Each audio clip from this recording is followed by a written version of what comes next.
Assalomu alaykum do'stlar, mana bugun Samarqand go'sht markaziga keldik. Qozog'istondan kelgan svejiy go'shtlar. Go'shtlar udarlik, hammasi sifatli. Mana akalar sochishga optim olib ketyapti. Ustiga mana qo'y go'shtlar.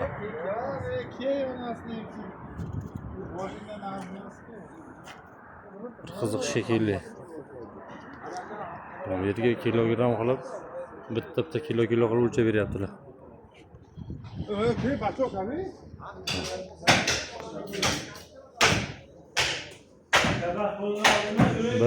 kilo qilib olasizmi? Qanday yaxlatilganlari bor ekan. Bunlar zo'ryoqlar. Mana akali 100 ming so'mdan qo'yib beryaptilar, sifat go'shtlar. Bemalol kiloverlar. Bitta qo'l ustiga odroqini shapoq qo'yib beryaptilar. Go'shtlarning sifatiga a'lo. Mana qo'ylarimiz, qo'ylar kilosi 100 ming so'mdan, mana bular 80 ming so'mdan ekan. Xohlagan joyingizdan qilib beradilar, kelavringlar. Samarqand.